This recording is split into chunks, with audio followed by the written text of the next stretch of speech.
All right, I think we're live, everyone. Good morning if you're in Australia here. It might be a little bit early for you. It's Saturday morning, 9 a.m. for me here. Good evening, happy Friday to you if you're in the United States. And I think it will be a very late evening if you're over in Europe. Wherever you are in the world, thanks for tuning in today. I know we'll have hopefully a few people watching live, and I've certainly got a lot of questions from people by email. Which I've got here. So ask me anything. This is a session that I've seen other people do, so I thought I'd give it a shot. And what it does do is gives me the chance to talk through some solutions for people and to answer questions that I don't normally get the time to answer. So as most of you will know, I've got my online community of people where I tend to spend most of my time helping out my members. And that has to be my first priority, obviously. And so it means that when people email me questions, it's quite hard for me to actually spend the time with them because I've just got too many other things to do. So this is a good opportunity to finally get to some of those questions, and I do hope that it's useful for people. So good to see that Maggie's online. Hello, Maggie. Can you let me know that you can hear me okay? I don't normally use this setup, so I'm actually using, this is my podcasting mic, and we actually have a question here about podcasting, which I'll get to in a moment. There's a real mix of questions too. There's ones about digital pianos, how I do some video things that people have seen me do, email marketing, use of a couple of my resources. So we'll see how we go with it and how far we get. Obviously, don't want to take up too much of your time, but if people are finding it really helpful, then we can go with it. So thank you, Maggie. Nice to see you on today's call, and you were on yesterday as well, Maggie. So you're a superstar. Well done. Remind me where you are in the world too. Oh, and good to see Eric. Hey, Eric, how are you going? I got one of your questions from email too, Eric, so hopefully I'll be able to answer that as well. All right, well, let's kick it off and see how we go. So the first question is from David. He says, I have a question. On your video, you're Skyping, I presume, and I see the keyboard and a small whiteboard you're using. What are those? I'm very interested in using something like that. Is there an app you're using or a program you're using to show the keyboard and whiteboard that you're writing on? So I think David's talking about my videos, like my Teaching the 12-Bar Blues videos or my chord progression videos, where you can sometimes see multiple camera angles at the same time. I'm guessing that's what it's about. That's not recorded on Skype. That's actually just directly video recorded. Now, there is software that allows you to mix multiple camera views together. One of them is called ManyCam. It's not one that I have a huge amount of experience using because what I tend to do for my training courses is actually record those video streams separately and mix them all together. And so what I'll do, a lot of people ask me about recording over the top of a piano. So there's a really simple answer to this. You do it with your phone. So here's my iPhone. Do it with your phone, and you just clip it onto a microphone. I'll actually show you the stand. Hang on.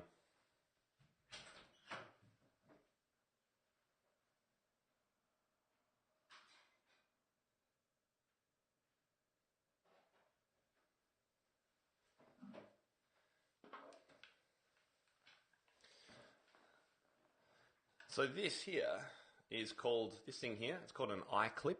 An iClip Expand. They're available on Amazon. They're not very expensive. And this is just on a boom microphone stand. So I just set this up so it can go pretty much any height, obviously. And then the boom goes across above my head. And then this goes down. So I have this above my head when I'm filming over the keyboard. So that's one camera angle. It's done with that. G'day Jill and Coralie, nice to have you guys on the live video as well.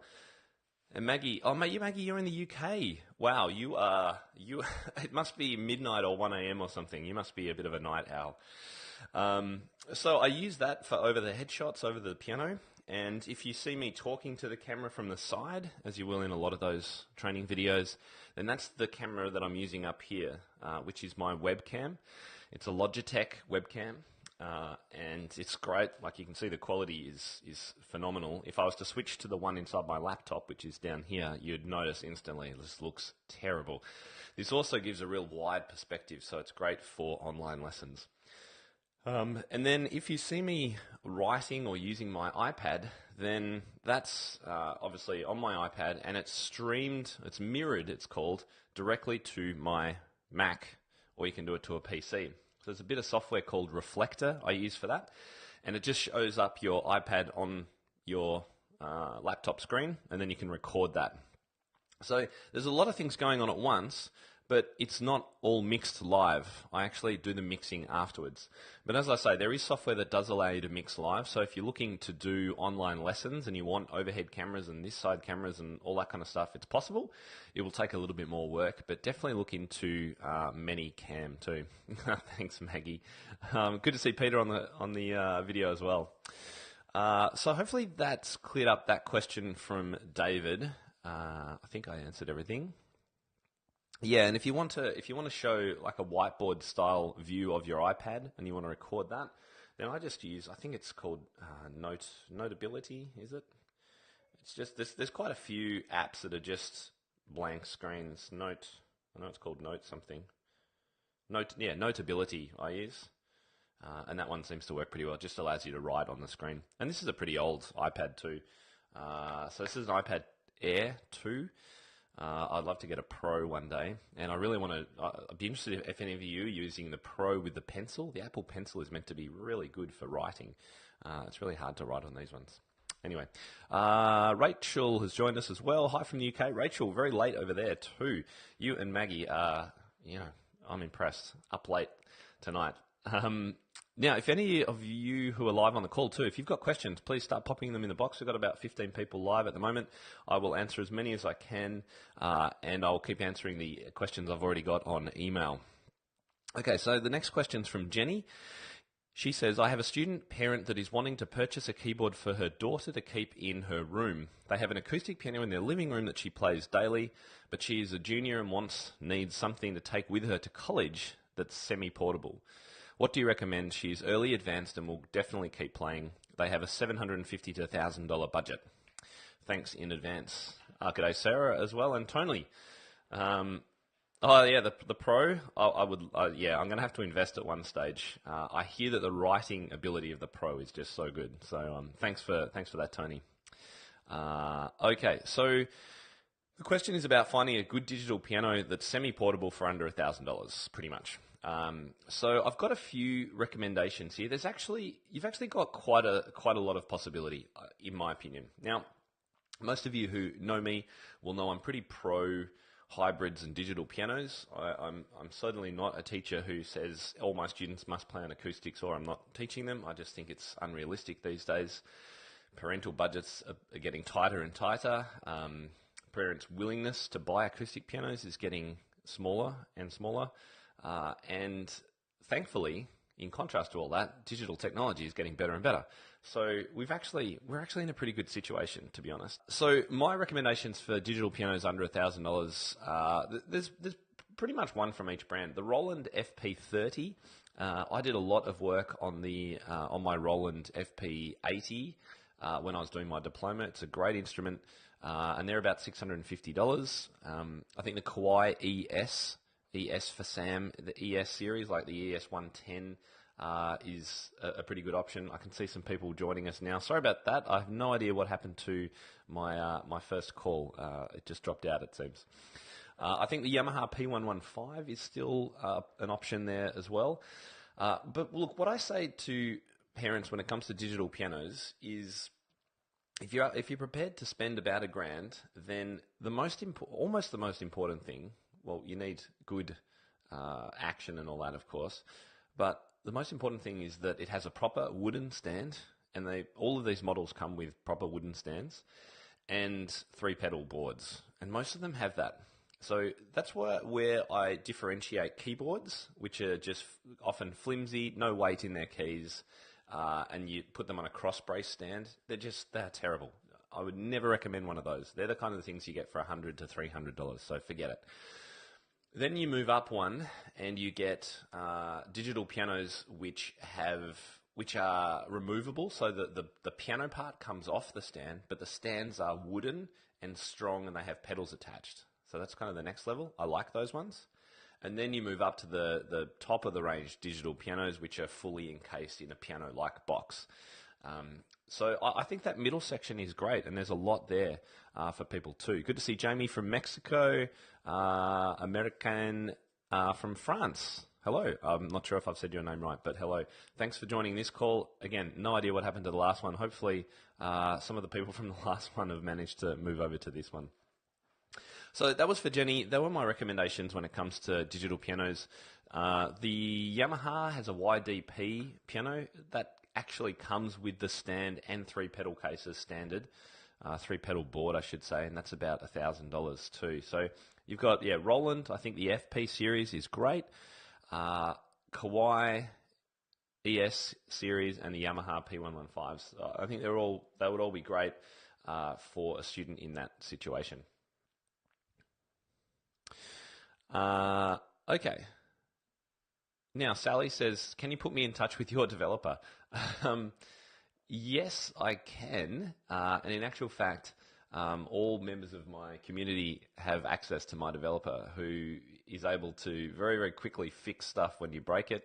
He's done that for me on many, many occasions. As you know, we all need good quality websites that are updated, that are mobile responsive, and it's really important that you keep it working and functioning really, really well. But oftentimes it's really easy to break. So if you're using WordPress or a system like that, it doesn't take a huge amount to suddenly give you the white screen of death, as it might be called. And so sometimes having a developer is really, really handy. So the answer to that, Sally, is yes, you can get access to my developer, but I don't make that publicly available. But you can join as a member of my community and certainly get access to him. And his rate is incredibly low as a deal for me and all the work he's done with me together. All right. So for those of you live too, please feel free to ask any questions that you want. This is an Ask Me Anything session. So go ahead, let me know if you've got any questions. More than happy to do my best to answer them. All right, back to the email questions I've got. Here's a nice easy one. Rebecca says, what podcast mic do you use?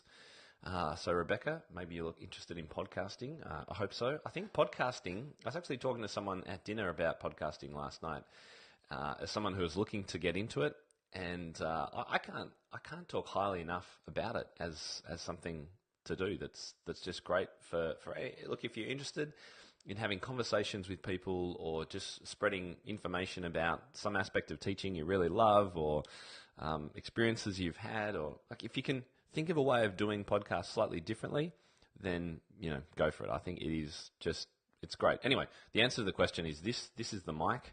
So here it is. This is called a Rode Podcaster.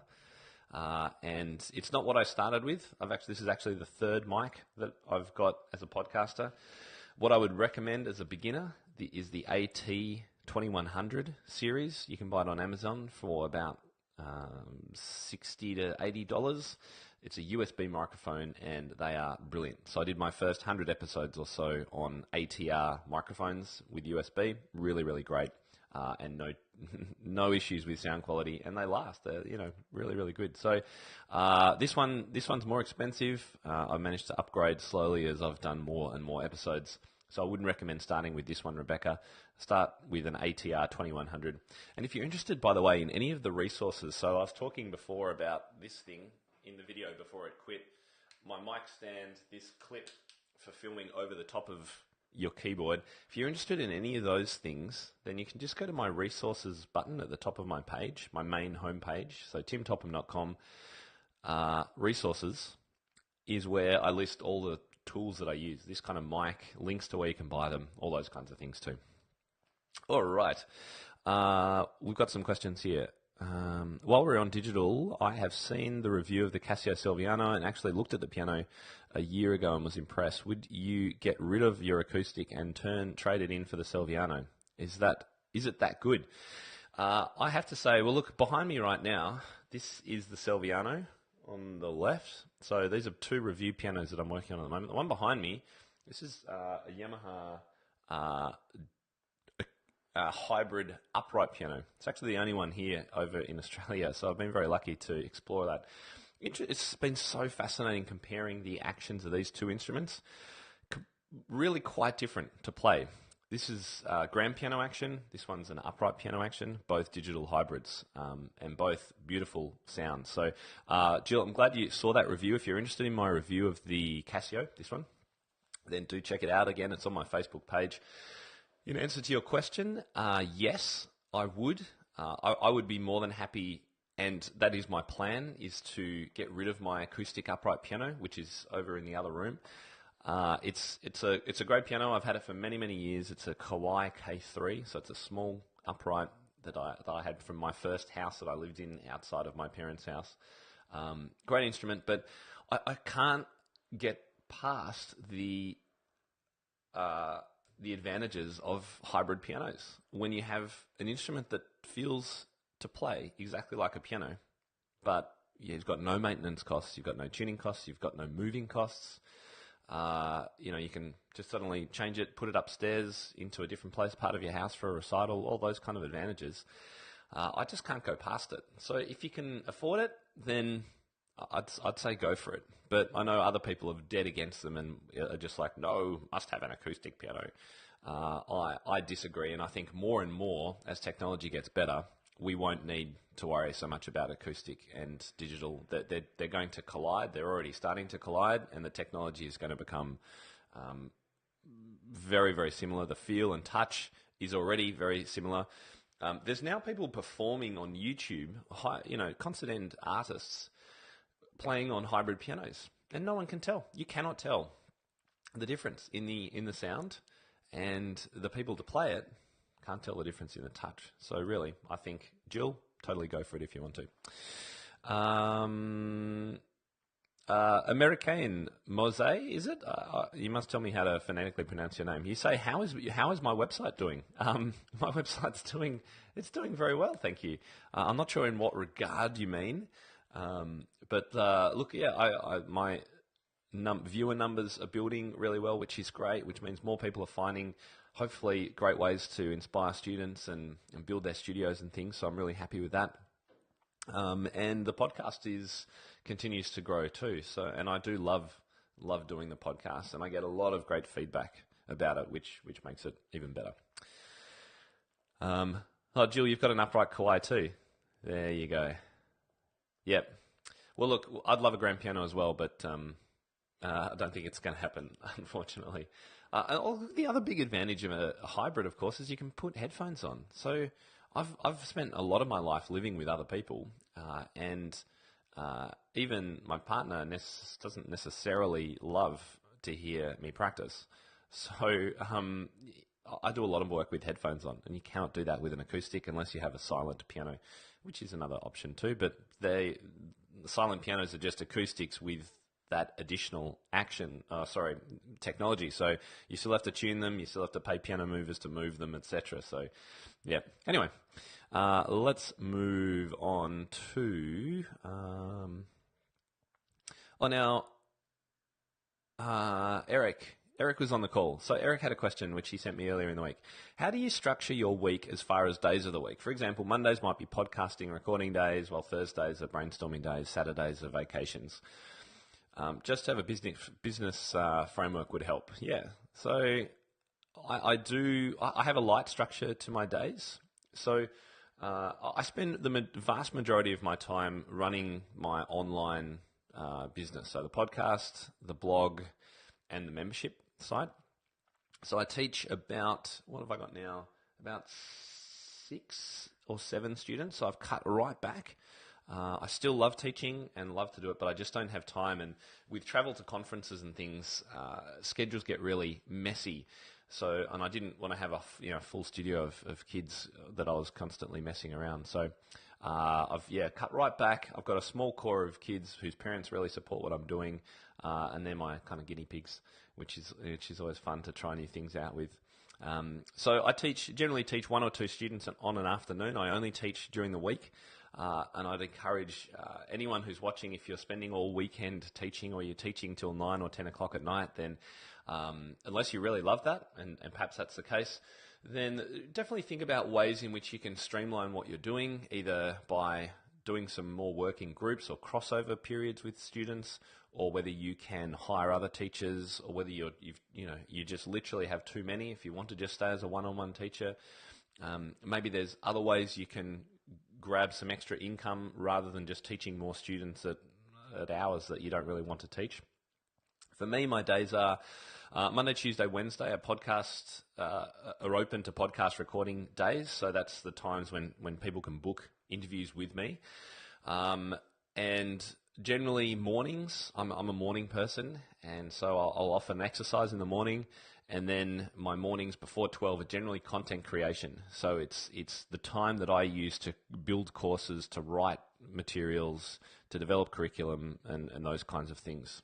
I avoid emails and all social media until the afternoon, because I need clear brain space to operate and work properly. So that's my work.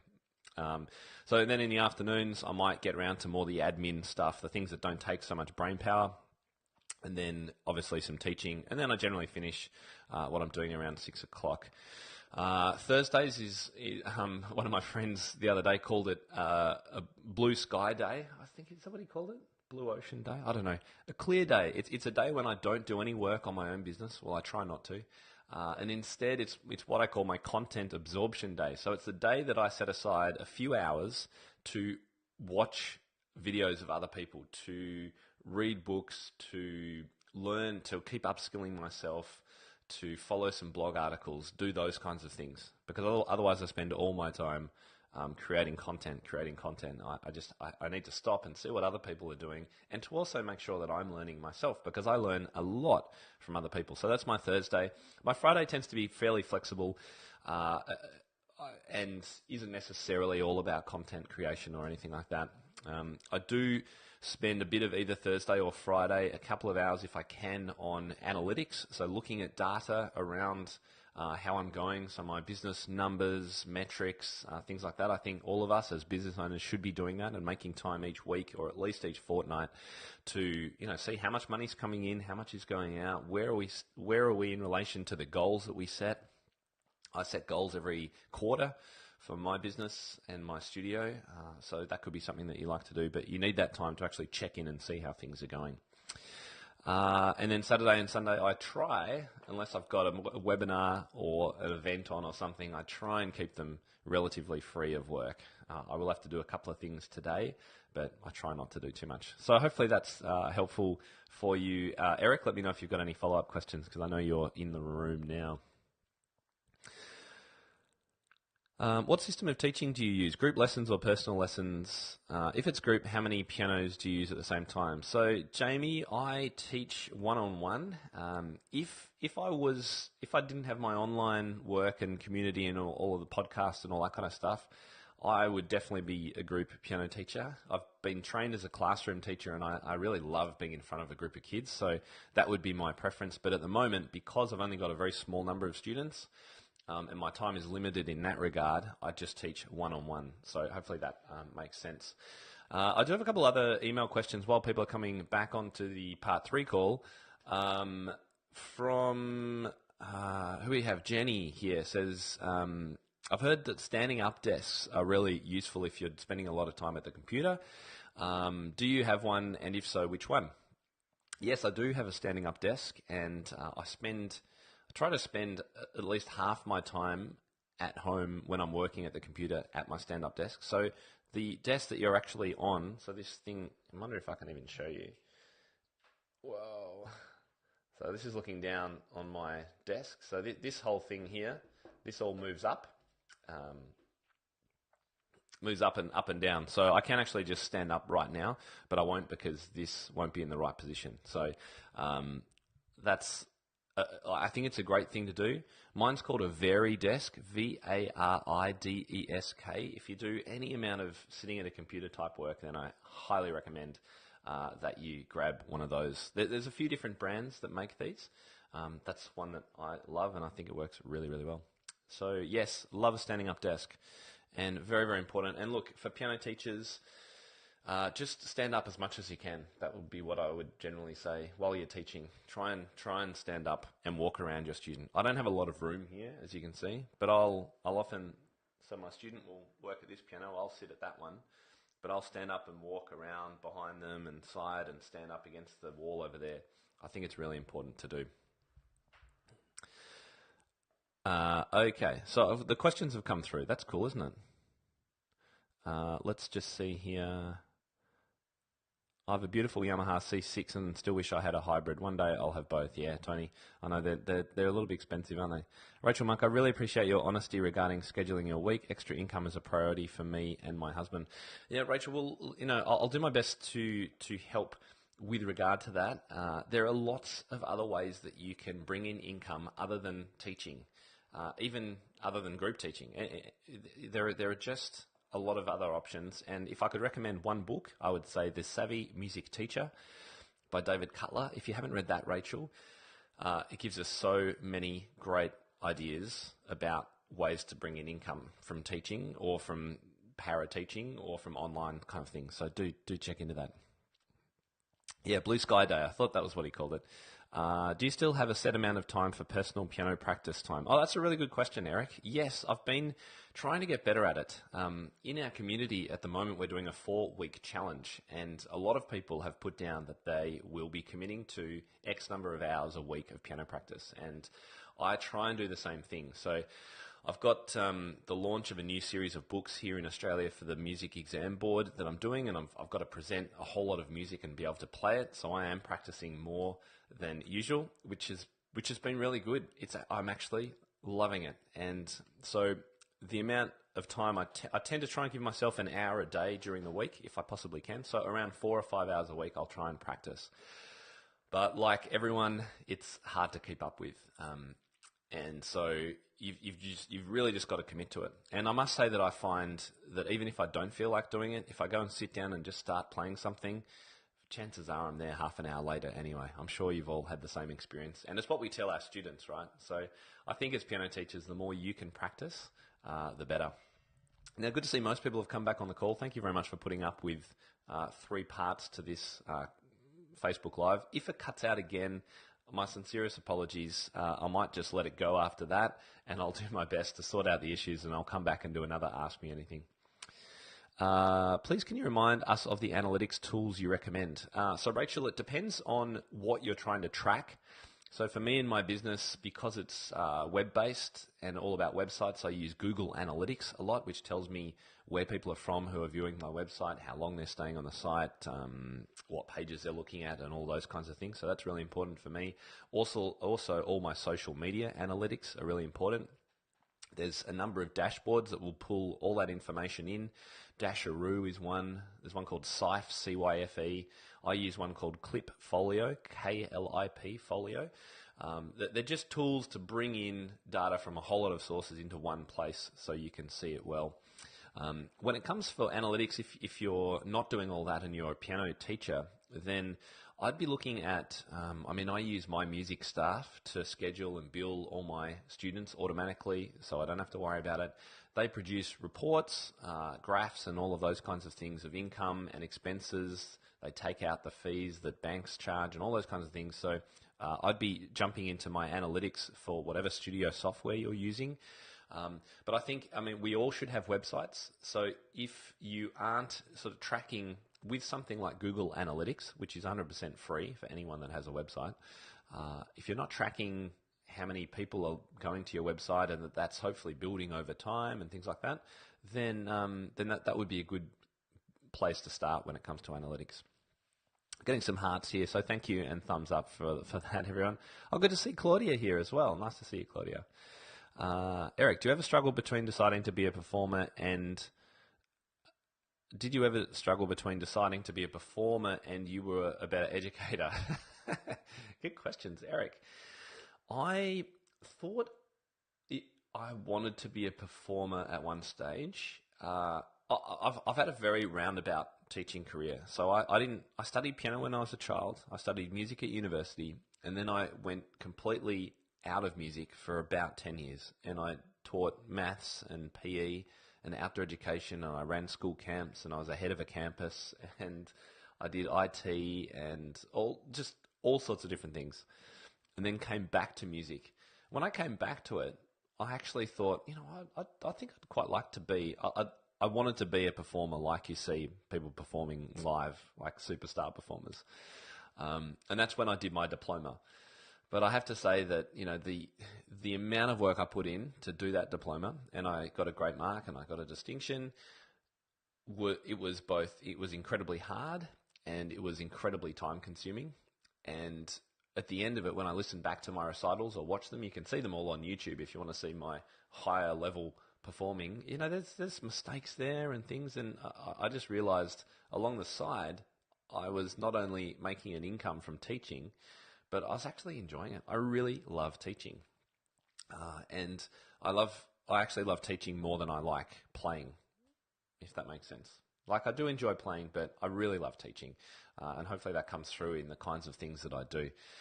It also is a reason why I found working in schools quite difficult, because I had to do a lot of accompanying, and accompanying really wasn't my jam. I much prefer being in a room teaching a kid than accompanying someone.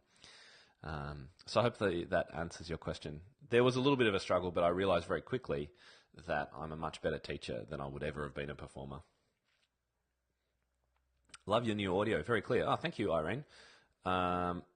This is the podcast mic that I use. So if you listen to my podcast, this is the thing that gets the really high quality. Normally I'm just on my phone. So thanks for answering my questions. Yeah, no problem, Rachel. No problem at all.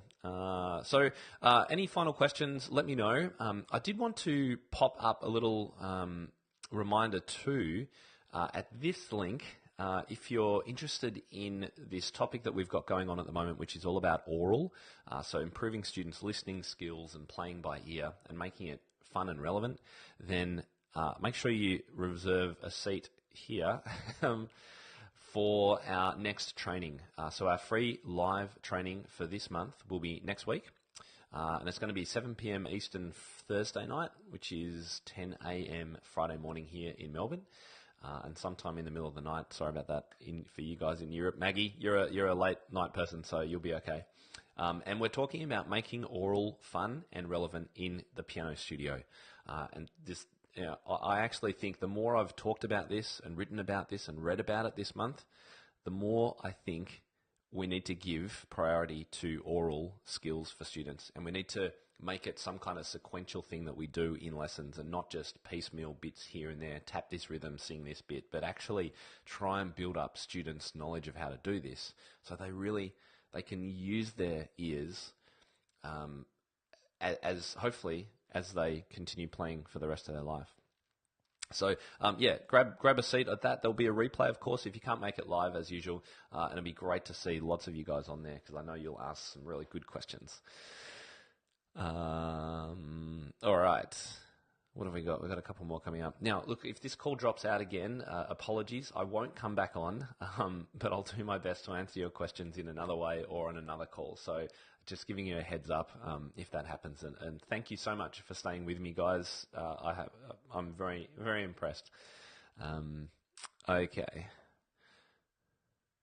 Rachel gave up her career in the diplomatic service to pursue a love of teaching. We'll join the InnerCircle ASAP. Yeah, well, Rachel, we'll be able to help you much better in there about building the other sides of your business. I've obviously got a lot of experience in that area and love helping people. And we have teachers in the InnerCircle who are running webinars, training webinars, selling courses online, running their own blogs, podcasts as well. So, really happy to help. I just want people to have success. So, more than happy to help you if you're in there. Great, Maggie. We'll see you on the oral webinar. Jill asks, when students' theory knowledge begins to outpace their playing ability, do you have any suggestions on helping students understand that they need to play lots of repertoire at that point? When students' theory knowledge begins to outpace their playing ability. Jill, I'm not sure I've ever had a student whose theory knowledge outpaces their playing ability, to be honest. I'm trying to think, but for the most part, I couldn't help but come back on because this is actually, I think it's to do with the internet here in Australia, which is terrible. So I think we've resumed the old broadcast. I think this is still part 3. I can see 7 people live still. So hopefully I can finish answering Jill's question. This has been a fun experience for everyone, hasn't it? My first Ask Me Anything, and it's been in many small parts. Jill, so to finish that off, I'd be interested to know how your students, or what kind of things the students have done that have brought them past their playing ability. Like how are you actually discovering that they know more via theory than what they do with their playing? That's really interesting. Looks like everyone's come back on. That's kind of cool, and all the questions have shown up. So maybe it was just a little glitch.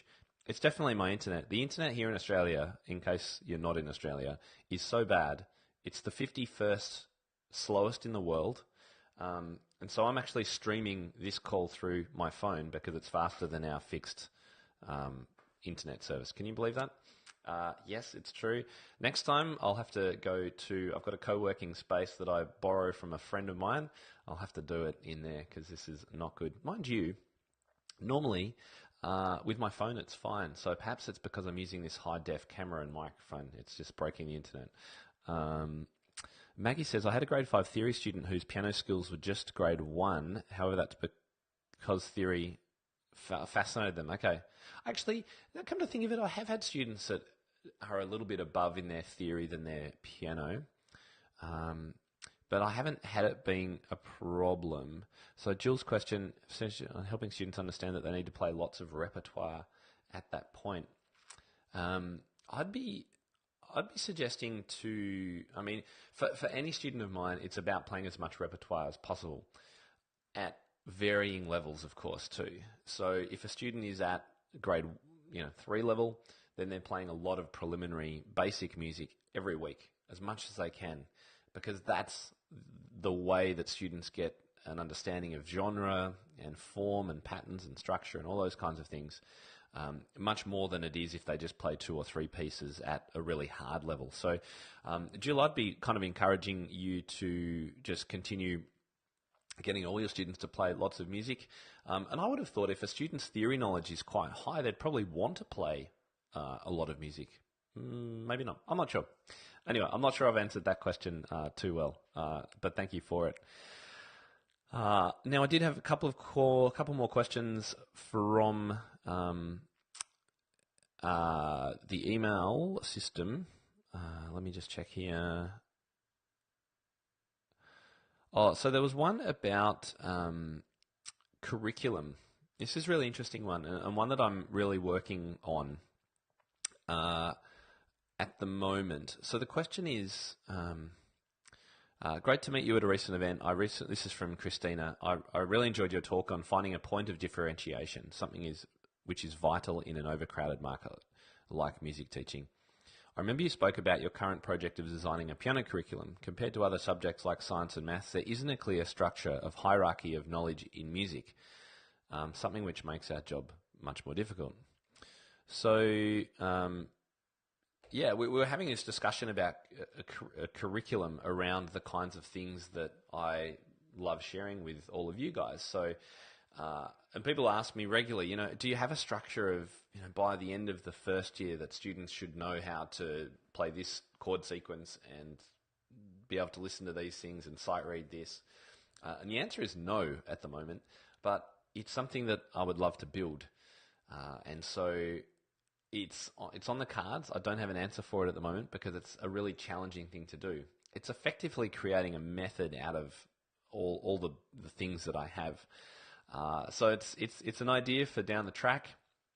I think it's an important one to do, and I know one of the teachers at 88 Creative Keys, the workshops that I was presenting at with Bradley Sowash and Leela Viss in Denver last summer was Kelly, and Kelly had already started looking into this as well. So we're going to start.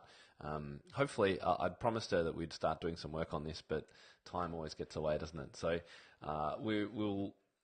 It'll definitely be something that I look forward to doing. Let me know if that would be helpful for you, some kind of structure to this kind of chordal improvisationary approach, perhaps how it links in with grade exams, how it links in with method books and things like that. Give me a thumbs up if that would be helpful. I think it will be. I'll find it useful anyway. And a lot of the kinds of things that I produce for teachers, because I know that they're helpful for me as well. Now, feel free also to share this too. There should be a share button somewhere down here. If you found these conversations useful, or if you think they'll be helpful for any of your friends or other teachers out there, please feel free to share it. It would be great. Great to hear. Structure would be great, says Maggie. Yes. Rachel says, thanks again. This is as good as the BBC Cricket Facebook Live with Jeffrey Boycott. Really? Such a good way of going, oh, thanks, Rachel. There you go. Maybe I will do this more regularly. If you'd like me to do this more regularly, give me a thumbs up. And I'll try and get the internet sorted, because that's just a pain that we had to keep stopping and starting. So thank you for hanging in there with me. There are a couple of other questions, but I wanted to make sure no one else who's watching have any other questions for me live at the moment. If you do, pop it in now, because I'll start wrapping up shortly. It's kind of breakfast time for me here, and I need a coffee. Let's just have a look at the other questions I've got, see which I can answer quickly. I get questions like this a lot. There's one, I'm really enjoying your podcasts. I have a 10-year-old son who is quite musical but wants to give up piano because he's not enjoying the process of learning. I like your philosophy about being creative, making sure the learning process is fun and enjoyable, and giving people a life skill that they can carry with them.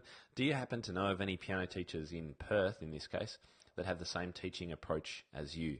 I think I need to find one, says Lena. And so, look, I get questions like that from parents quite a lot. And of course, I'm more than happy to refer them to people I know, and the people I know the best are the ones that are members in my community. So I've been more than happy to handball students over to teachers everywhere in the world who I know have a similar approach to me. And so if you're looking for more students as well, that's another thing that I can help you with if you're part of the community too. So there's quite a few thumbs up there, so that's good. So, all right, maybe I'll have to do a few more of these. It'd be kind of cool to do a situation where you guys can I can bring you into the call and you can say hi on screen. That'd be kind of cool. Or maybe that would be terrifying. I'm not sure. Let me have a look at my other questions here. Oh, Simon says,